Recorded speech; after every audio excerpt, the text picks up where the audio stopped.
السلام عليكم ورحمة الله وبركاته. بسم الله الرحمن الرحيم. الحمد لله رب العالمين، والصلاة والسلام على رسوله الأمين نبينا محمد وعلى آله وصحبه أجمعين، أما بعد، فبارك الله فيكم وجزاكم الله خيرا.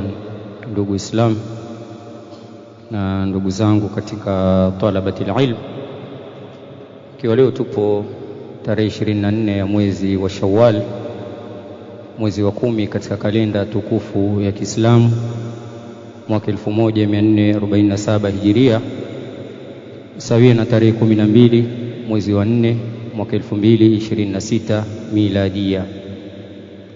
Tupo katika siku ya tatu ya daura yetu hii mubaraka biidhnillah azza wa jalla,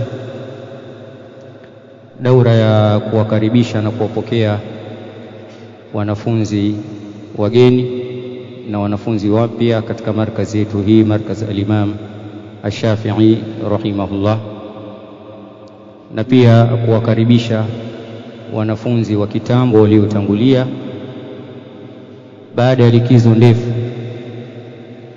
tangu nusu ya mwezi wa Shaaban mpaka siku 10 za mwanzo za mwezi huu wa Shawwal. Na kipindi cha sasa ni kipindi cha pili katika maudhui ya fiqhi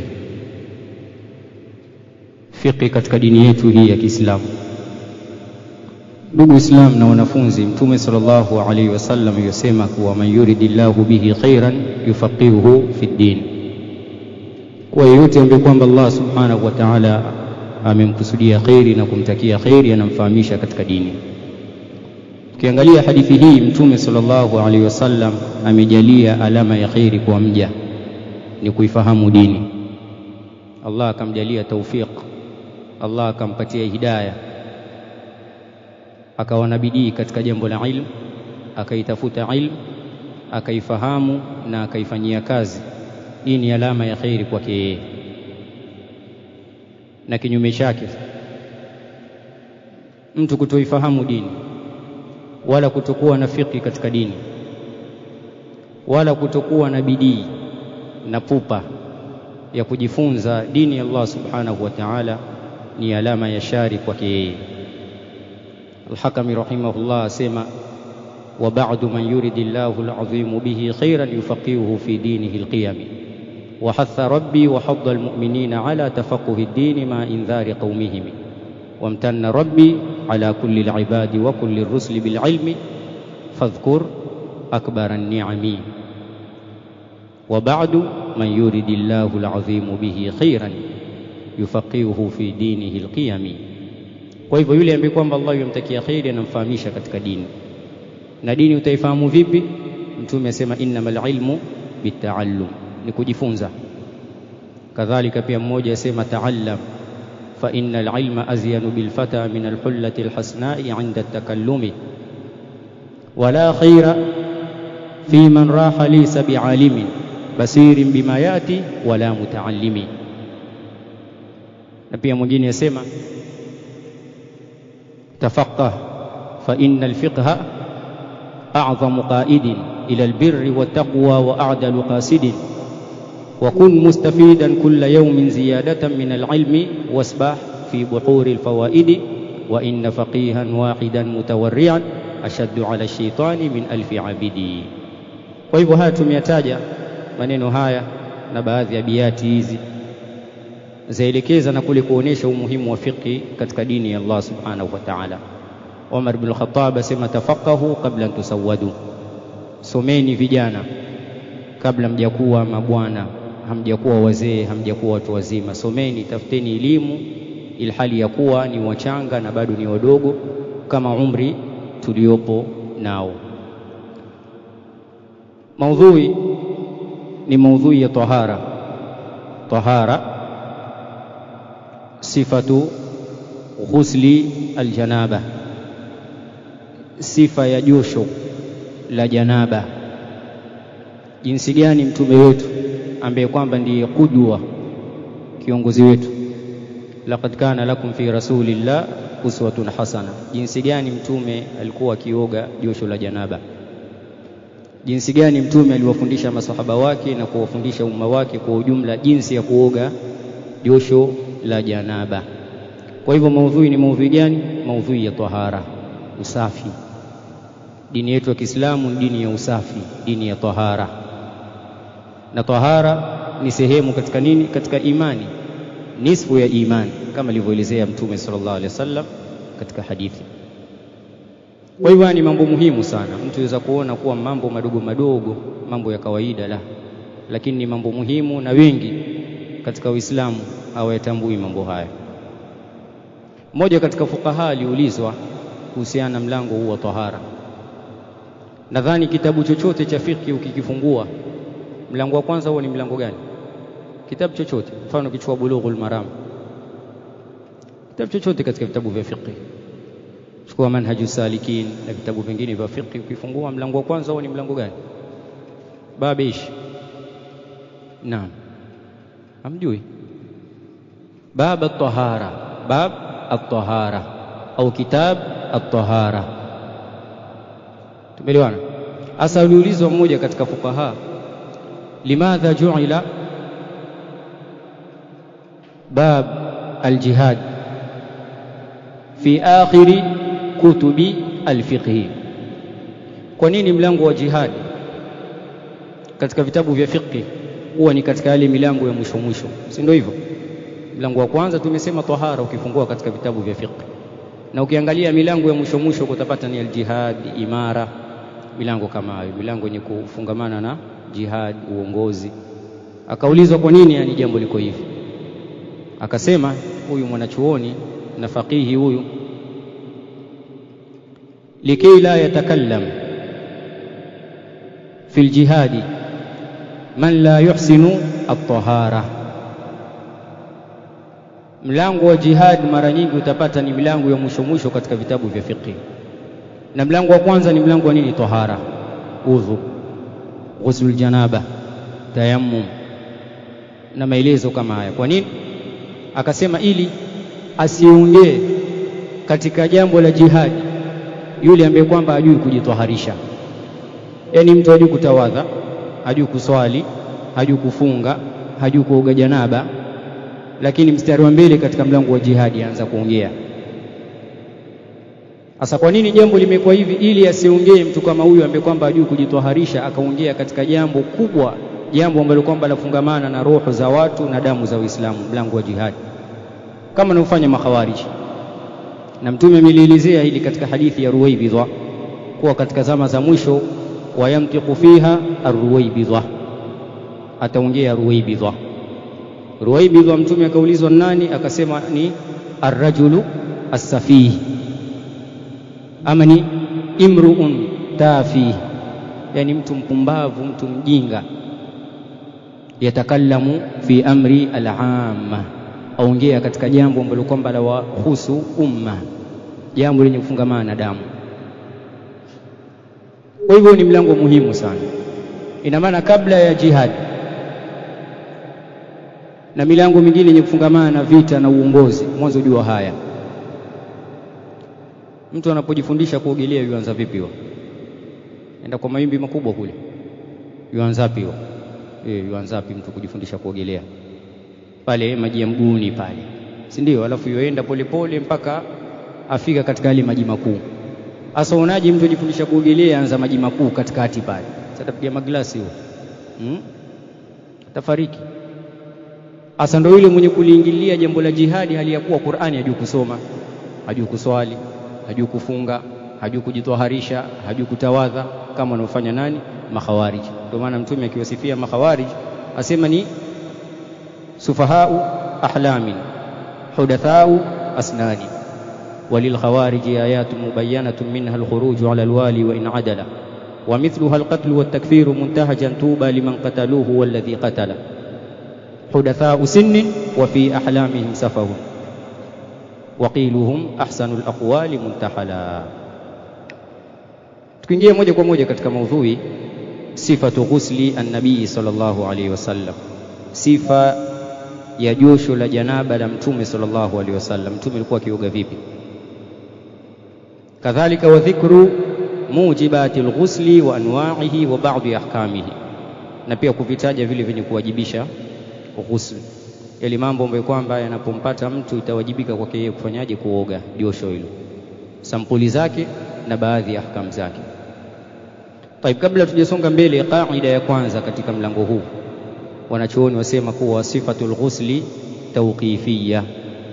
Sifatul ghusli tawqifiyya, sifa ya josho la janaba tawqifiyya, ina maana ishaikwa tayari, ishafundishwa na sheria.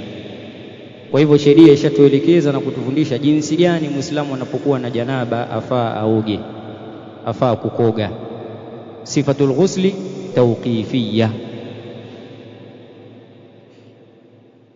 Kwa hivyo sifa tushafundishwa tayari, na kila ibada Allah na mtume wake wametuelekeza katika sifa ya kuitekeleza ile ibada juu yake. Hii kaida ingia katika kaida kubwa ile na msingi mkubwa ambao kwamba wasema kuwa al-aslu fi al-ibadat at-tawqif. Kwa hivyo sifatul ghusli tawqifiyya, kwa hivyo ni msingi wa kwanza. Moja kwa moja tukielezea sifa hiyo ambayo kwamba mtume amefunza na kuelekeza katika kuoga janaba. Asema Sheikh rahimahullah, bismillahir rahmanir rahim, Sheikh wetu mlezi Abu Abdul Bari Ahmad ibn al-Hajj al-Jazairi hafidhahullah wa ra'ah, asema rawa shaykhani fi sahihayhima an Aisha radhiyallahu anha qalat. Rawa shaykhan, ما المراد بشيخين؟ مقصودين nani مقصودي hapo؟ نعم، شيخ الإسلام الإمام البخاري ومسلم رحمهما الله تعالى. Kwa hivyo wawili hawa wampokea katika sahihi zao kutoka kwa nani? Aisha radhiyallahu anha, mke wake Mtume sallallahu alaihi wasallam. Qala, tasema kana Rasulullah sallallahu alayhi wasallam idha ghatasala min aljanaba, Mtume alikuwa akioga kutokamana na janaba, lile josho la janaba. Rubbama iktasala awwal al-layli wa rubbama iktasala akhirahu, ina maana wakati mwingine alikuwa akioga mwanzo wa usiku na wakati mwingine alikuwa akichelewesha lile josho lake mpaka mwisho wa usiku. Kwa hivyo jambo ni jaiz, ina maana mtu ana khiari kuoga pale pale baada ya lile janaba kumpata, ama akalichelewesha mpaka mwisho usiku akalala, alafu akaamka kabla ya swala alfajiri akaoga. Yote haya Mtume sallallahu alaihi wasallam alikuwa akiyafanya, na ionyesha aljawaz, kuwa yaruhusiwa. Wa kana yudrikuhu alfajr, na wakati mwingine ilikuwa ikimdiriki alfajiri. Wa huwa junubun, hali ya kuwa ni mwenye janaba. Wa huwa junubun, hali ya kuwa ni mwenye janaba. Min ahlihi, na lile janaba amelipata kwa ajili gani? Min ahlihi, ina maana kutokamana na nani? Na wakeze, jimaa. Hii hadithi na riwaya nyingine, nani ajua riwaya nyingine? In kana an-nabiy sallallahu alayhi wasallam la yudrikuhu al-fajr wa huwa junubun min jima'in ghairi ihtilam, wakati mwingine Mtume alikuwa ikimdiriki alfajiri hali ya kuwa ana janaba, na janaba lili min jima'in ghairi ihtilam au ghairi hulum. Asa Mtume alikuwa akipatikana na janaba kutokamana na wakeze, wala si hulum. Sababu gani? Alhulum min ash-shaytan, na Mtume hizi kurubiwa na nani? Na shetani. Hizi ndoto ambazo kwamba vijana waota huwa hasa wanapobalighi kutokamana na shetani. Sasa Mtume hizi kurubiwa na shetani, haizi kupata ndoto kama hizi, na maana janaba lake Mtume alikuwa likitokamana na nani? Na wakeze, likitokamana na wakeze, jimaa. Thumma yaghtasilu wa yasumu, ina maana hii hadithi inaonyesha Mtume alikuwa akilichelewesha lile josho, ina maana karibia na nini? Na alfajiri, akioga akiendelea kufunga. Faida gani tupata hapa? Hapa tupata kuwa janaba halizuii nini? Halizuii saumu. Elewana, janaba halizuii nini? Saumu. Ina maana masharti ya kufunga si lazima mtu awe tahara kutokana na janaba. Hata akiwa na janaba ile saumu yawajibika, na anapofunga ile saumu inakuwa ni sahihi kama alivyokuwa akifanya Mtume sallallahu alaihi wasallam. Na katika hukumu hii pia unganishwa mwanamke ambaye kwamba imekatika ile damu yake ya ada, alafu akachelewesha lile josho mpaka ikaingia alfajiri wakati wa saumu, lazima afunge pale, na akifunga saumu yake ni sahihi. Kule kutokuoga kwake hakumzuii yeye kutokana na nini na kufunga na saumu yake kusihi. Al-Hakami rahimahullah katika As-Subul Sawiya asema kadha yajuzu al-ghuslu litabarrudi wa kadha tamadmudun wala yasdaridi waliyaqtasil man junuban qad asbaha thumma liyasum bidhal hadithi afsaha waliyaqtasil man junuban qad asbaha thumma liyasum bidhal hadithi afsaha. Kwa hivyo Mtume wakati mwingine josho alikuwa akilichelewesha mpaka alfajiri, ule wakati wa funga, akioga akiendelea kufunga na pia akiingia katika swala. Na Mtume alikuwa akioga kadhalika, wayaghsilu fil qadahi wa huwa alfaraqu. Mtume alikuwa akioga katika chombo ile, tuseme kama vile kutumia mabeseni, kutumia mabakuli yale makubwa, wa huwa alfaraq. Kadhalika kamiyatul ma, kile kiwango cha maji Mtume alikuwa akitumia, ilikuwa akitumia kiwango gani? Naam, akitumia saa ngapi? Saa 3, vibaba vitatu, ndio hivyo. Takriban makofi mangapi? Makofi 12 ya maji. Maana saa moja ni makofi mangapi? Ni mudi ngapi? 4. Na ikiwa ni 3 itakuwa ni 12. Kwa hivyo ndio maji ya Mtume sallallahu alaihi alikuwa akitumia. Mtume alikuwa hatumii maji mingi, la, ilikuwa akifanya iktisadi katika maji, wala ilikuwa hafanyi israfu. Kwa hivyo mtu anapooga ama anapotawadha achunge jambo la israfu. Nadhani leka achunge jambo la israfu, ahifadhi maji na kule kuchunga maji. Wakana yabda biyaminihi wa yusammi Allah ta'ala. Kwa hivyo Mtume alikuwa akianza kwa mkono wake wa kulia, alafu akimtaja Allah akisema bismillah, at-tasmiyah. Kwa hivyo Mtume alikuwa akianza biyaminihi wa yusammi Allah ta'ala, wa kana yaghsilu yadayhi marratayn au thalathan qabla an yudkhila yadahu fil ina'i. Ilikuwa akiosha mikono yake mara ngapi? Mara 2 ama mara 3 kabla ya kuingiza katika chombo. Baadhi wanachuoni wasema kule kuosha mikono yake mara 2 ama mara 3 kabla ya kuyatia katika chombo ni kwa ajili ya kule kutoka katika nini? Katika usingizi. Ile hadithi imekuja, Mtume sallallahu alaihi wasallam asema kuwa anaponyanyuka mmoja wenu kutokana na usingizi akataka kutawadha, asitie mikono yake ndani ya chombo kile cha maji, alwadhu, fa inna ahadakum la yadri aina batat yadu, maana mmoja wenu hajui ni wapi mikono yake ilipolalia, ilipogusa, imegusa sehemu gani alipokuwa katika usingizi. Maana ilikuwa hajielewi na fikra zake yaziko pale na akili yake haipo pale. Kwa hivyo Mtume alikuwa akiosha mikono yake mara ngapi? Mara 3 kabla ya kuyatia katika chombo na katika maji yale. Wakana yufrigu biyaminihi ala shimali, alafu akichukua maji mkono wa kulia akiweka katika nini? Kimwaga katika mkono wa kushoto. Thumma yaghsilu farjahu, alafu akiosha tupu yake kwa ajili ya kuondoa ule uchafu ambao kwamba umepatikana kutokana na ile athari ya nini? Ya jimaa, kile kilichoganda pale kutokana na athari ya jimaa, akisafisha na kiondoa, ina maana safisha farji yake. Thumma qala biyadihi al-ardha, thumma daraba biyadihi al-ardha, baada ya kusafisha ile tupu yake apiga kwa mikono yake miwili nini? Ardhi, au kwa mkono wake ule ardhi, ule mkono ambao kwamba alitumia kufanyaje? Tumia kuosha katika farji yake, mkono wa kushoto apiga katika ardhi. Alafu akishapiga, ina maana akishaweka katika ardhi, famasahaha biturabi thumma ghasalaha, au futa na mchanga, alafu yafanyaje? Uosha. Na hiyo inaonyesha ukamilifu wa nini? Ukamilifu wa tahara.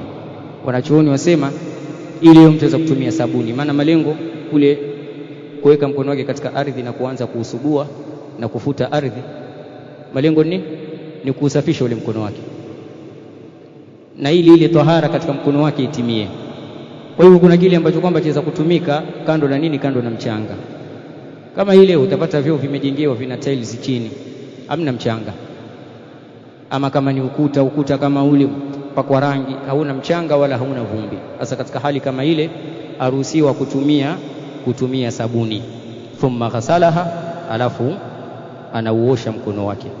Wa fi riwaya, na katika riwaya, fadalakaha dalkan shadida, ina maana mkono wake kuusugua kisawasawa. Fadalakaha dalkan shadida, kwa hivyo mtume alikuwa akisugua kisawasawa. Thumma tamadmada wastanshaqa, fanya tamadmud nini? Kutia maji katika mdomo na kusukutua, alafu kutia katika pua na kutoa. Thumma yatawaddau wudhu'ahu lisalati ghaira rijlihi, kisha atatawadha ule udhu wake kwa ajili ya swala. Ina maana kama vile anavyotawadha mtume kwa ajili ya swala, pia katika nafasi kama hii atafanyaje? Atatawadha. Kwa hivyo hapa kabla hajaanza kuoga, si ndio? Fanyaje? Atawadha. Kwa hivyo ni sunna kabla ya mtu kuanza kuoga josho kufanyaje? Kutawadha.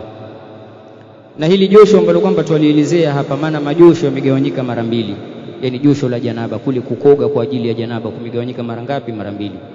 Kuna al-ghuslu al-kamil, ndio hii kuanza na udhu, na kuna al-ghuslu al-mujzi'u, na kuna lile josho la kutosheleza, ni mtu kutia nia na kueneza mwili wake mzima kwa maji, kueneza maji katika mwili mzima. Hizi zote ni sifa mbili ambazo kwamba mtume amefundisha. Wakati mwingine ilikuwa mtume akioga hivi, na mara nyingi, na pia wakati mwingine mtume alikuwa akitia nia alafu akijimwagia maji mwili mzima. Nadhani ileweka pamoja na nini? Pamoja na nia. Innamal a'malu binniyat, maana huku kuoga ni amal, ni ibada. Kwa hivyo lazima kuwe na nini? Lazima kuwe na nia. Ndio maana wanachuoni wasema kuwa ikitokea mtu ana janaba, ana janaba, alafu akaenda baharini akajitumbukiza kwa nia na kwa lengo la kuliondoa lile janaba, ina maana kishajitumbukiza, akijitoa lile janaba lipo ama halipo? Lile janaba itakuwa halipo, ina maana lile janaba lishafanyaje? Lishaondoka. Asa ghuslu hii inaitwa al-ghuslu al-mujzi'u. Adhani ileweka.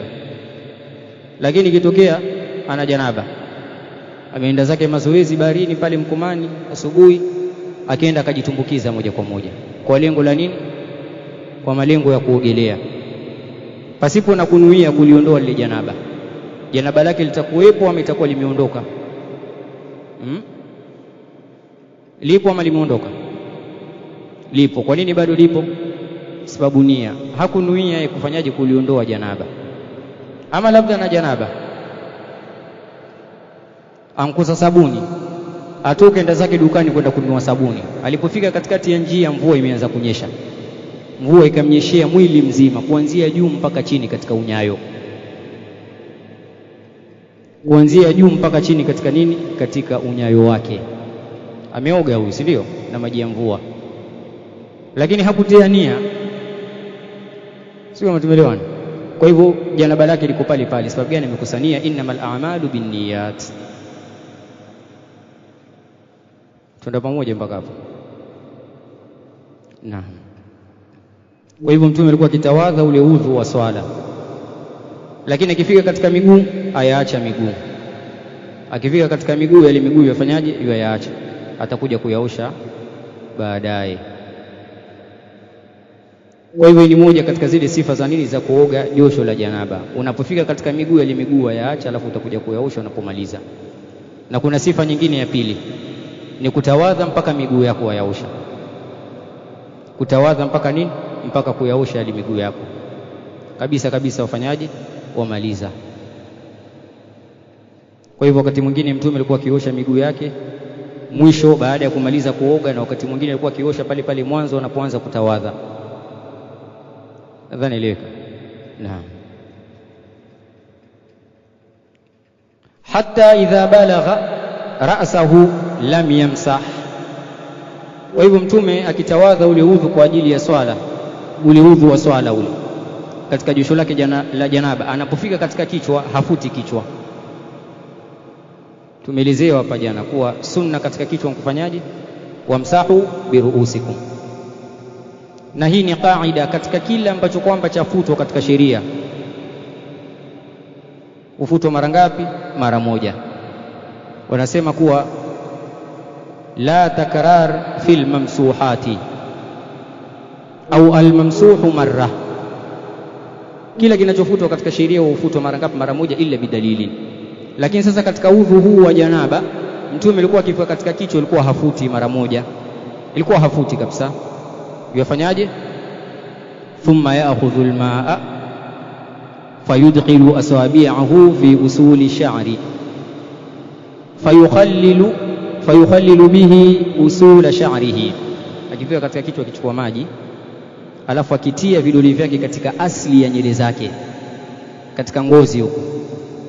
Ina maana tia maji, chukua maji yale yatia pamoja na vile vidole vyake, kufanyaje? Kuvitia katika asli ya nywele zake katika ngozi, mpaka ahisi ule ubaridi katika nini? Ahisi ule ubaridi wa maji katika ngozi yake na utosi wake. Muelewa? Lakini wakana yabda'u bishiqqi ra'sihi al-ayman thumma al-aysar, na Mtume alikuwa akianza upande wa kulia katika kichwa chake. Sunna at-tayammum, si ndio? Hadithi yasemaje? Kana an-nabiy sallallahu alayhi wasallam yu'jibuhu at-tayammunu mastata'a fi sha'nihi kullihi fi tuhurihi wa tarajjulihi wa tana'ulihi wa tuqaddamu al-yumna li takrimin wa tazyinin wa yusrana li fi'lin dani wa'mal bi ahadi al-hadith fa innahu in sahha maqbulun ma'a al-idhani wa da'i al-qiyas idha yusadimu nasana wa tarawhu fawran fa huwa dhu butlani wa tuqaddamu al-yumna bi takrimin wa tazyinin wa yusrana li fi'lin dani. Kwa hivyo kulia, upande wa kulia utangulizwa katika mambo mazuri mazuri na mambo masafi na mambo yenye utukufu, kama vile kuchana waanza upande wa kulia, kuvaa waanza upande wa kulia. Kadhalika pia mtu anapooga aanze ubavu wa kulia, alafu aje kushoto na aanze juu kabla ya chini. Kwa hivyo ni kaida katika kila jambo ambalo kwamba ni tukufu, lina uzuri ndani yake. Wa tuqaddamu al-yumna bi takrimin wa tazyinin wa yusrana li fi'lin dani wa'mal bi ahadi al-hadith fa innahu sahha maqbulun ma'a al-idhani wa da'a al-qiyas idha yusadimu nasana wa tarahu fawran fa huwa dhu butlani hatta idha ra'a annahu qad istabra'a hatta idha dhanna annahu qad istabra'a. Kwa hivyo Mtume afanyaje? Atia maji katika kichwa pamoja na kufanya takhlil. Takhlil yamaanisha nini? Ni kule kuingiza vidole vyake katika nini? Katika asli ya nywele zake katika kichwa chake, mpaka pale atakapodhania kuwa ashatakasika. Hatta idha raa annahu hatta idha dhanna annahu qad istabra'a, mpaka atakapodhania. Na hapa kuna kaida wanachuoni wasema kuwa ghalabatu dhanni kafiyatun lil'amal. Katika matendo haya ambayo kwamba tuyafanya yatosheleza dhanna iliyoghilibu. Ghalabatu dhanni ina maana si lazima hakikishe 100%. Unapojaribu kulifanya jambo hili utaanza kujitia ule ugonjwa wa wasiwasi. Wewe oga, ukishadhania kuwa ushatakasika na maji yamefika kila mahali, intahaitu, ushamaliza, fuata shughuli zako. Limadha? Ghalabatu dhanni kafiyatun lil'amal. Dhanna iliyoghilibu yatosheleza katika nini? Katika amali, katika amali ambazo kwamba tuwazifanya, ima ni kuoga, kadhalika kufanya istinja ama istijmar. Unapoenda haja ndogo ama haja kubwa ukajisafisha, ukishadhania kuwa hapa nilipofika nishatakasika na nishasafishika, basi nenda zako. Wala usifanye takalluf, ukaanza kujikalifisha, mara ukachukua sabuni, mara sijui ukachukua nini, ukaanza utajitia wasiwasi, utaanza kujitia ugonjwa wa wasiwasi. Ghalabatu dhanni kafiyatun lil'amal. Asa Mtume anapodhania kuwa ile maji yashafika na kile kichwa chake kishatakasika, hafana ala rasihi 3 hafanati, amwaga katika nini? Katika kichwa chake makofi 3 ya maji. Wa fi riwaya 3 ghurafin biyadihi. Thumma afadha ala sa'iri jasadi, kwa hivyo ajimwagia juu, alafu amwaga sehemu nyingine iliyobakia katika mwili wake. Wa fi riwaya thumma yufidhu ala jildihi kulli, kisha ajimwagia maji katika nini? Katika mwili wake wote, katika ngozi yake yote.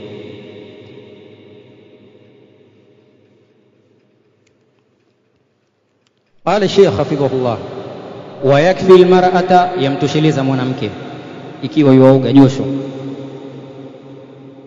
tuhfi ala ra'siha 3 hathayatin thumma tufidu 'alayha alma'a fatatuhur. Kadhalika pia mtosheleza mwanamke akamwaga katika kichwa chake makofi 3 ya maji, alafu akanyunyiza maji mwili mzima, akaeneza maji katika mwili wake mzima, fatatuhur, akatahirika, kuosha kuwa msafi. Pale anapodhania kuwa nishatahirika, nishatakasika, na natarajia na kudhania kuwa maji yashafika katika kila kiungo ambacho kwamba yale maji yanastahiki kufika, basi itakuwa shatahirika, iweza kuendelea na ibada zake. Mwanielewa maana ongea peke yangu jamani? Thumma yaghsilu rijlihi, kisha akishamaliza aosha miguu yake miwili. Tumesema sifa ya kwanza ni kufanya hivi, ili miguu akayachelewesha mpaka mwisho wa kumaliza kuoga akayaosha. Ama kadhalika yuweza kutawadha kabisa na kufanyaje na kuosha miguu, yote mawili za kuyafanya. Kwa hivyo hapa kuosha miguu kumekuja sifa ngapi? Sifa mbili. Sifa ya kwanza ni kuyachelewesha miguu mpaka mwisho alafu akayaosha, na sifa ya pili ni ule udhu ambao kwamba ataanza nao akamilishe na miguu. Qaida yasema kuwa kullu ibadatin warida ala wujuhin mutanawwi'a tuf'alu ala jami' wujuhiha fi awqatin mukhtalifa wa in atat ala wujuhin faf'ali jami'aha fi ghairi waqti al-awwali. إن العبادة إن تعدد وصفها ففعله بالتفريق في الأزمان لا تهملنه ليت وصفا واحدا واختاره النحرير من حراني. Kwa hivyo ibada ikija na sura zaidi ya moja, ikija na sifa zaidi ya moja, utazitumia sifa zote zile kwa nyakati tofauti tofauti.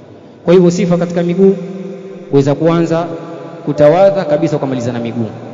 Wakati mwingine uweza kufanyaje, ukatawadha peke yake ukamaliza kuoga alafu ndio kaosha miguu. Yote mawili haya ni jaiz, maana imethibiti kutoka kwa nani? Kwa Mtume sallallahu alaihi wasallam.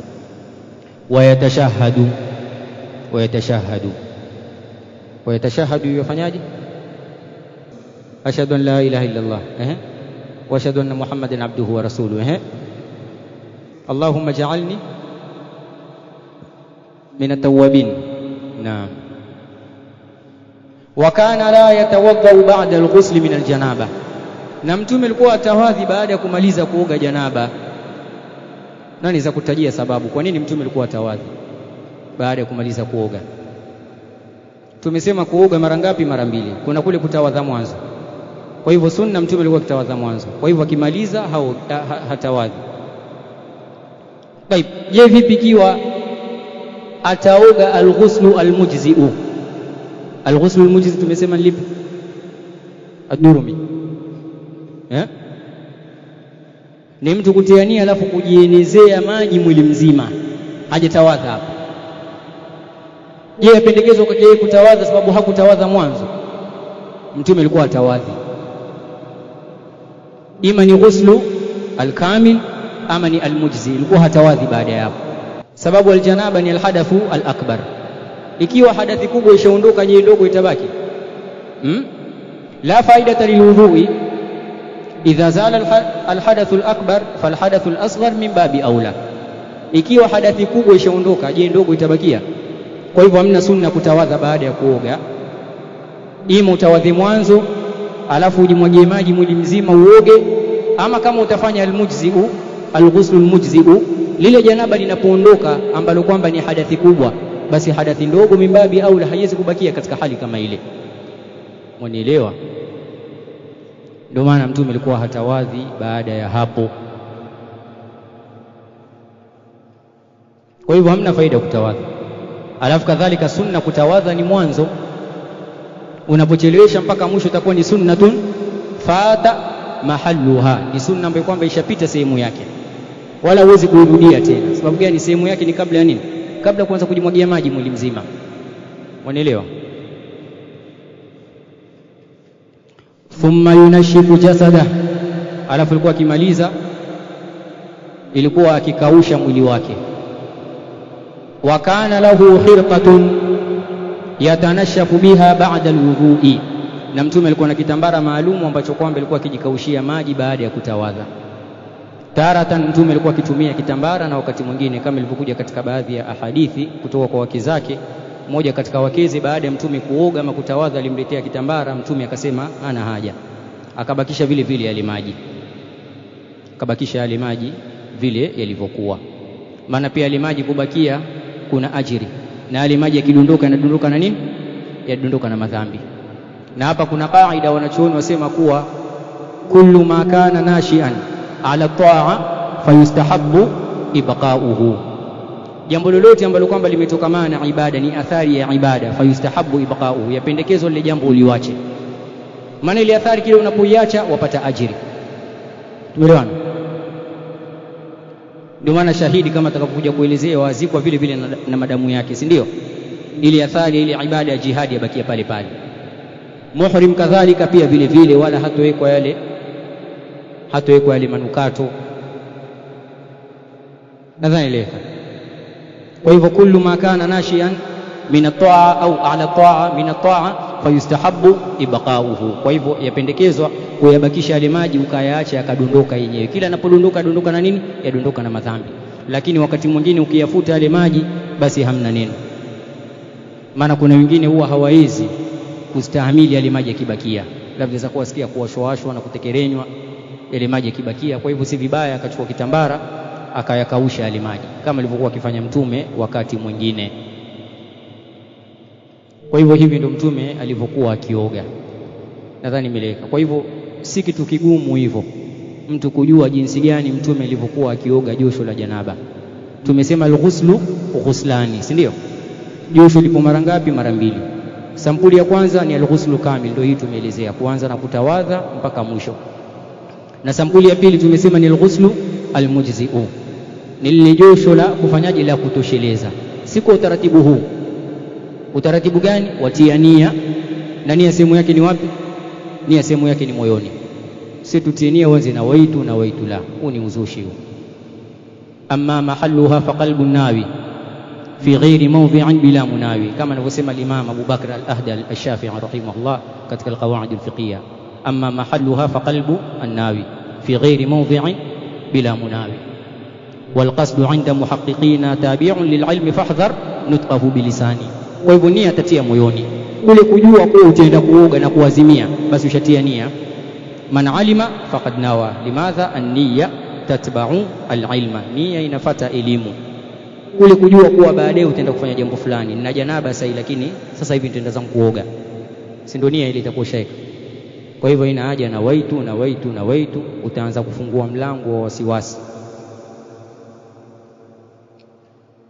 Nadhani imeleka. Kwa hivyo josho sampuli ya pili ni al-ghuslu al-mujzi'u, josho lenye kutosheleza. Yani ina maana ukioga vile ushajitosheleza, uweza kuendelea na ibada zako.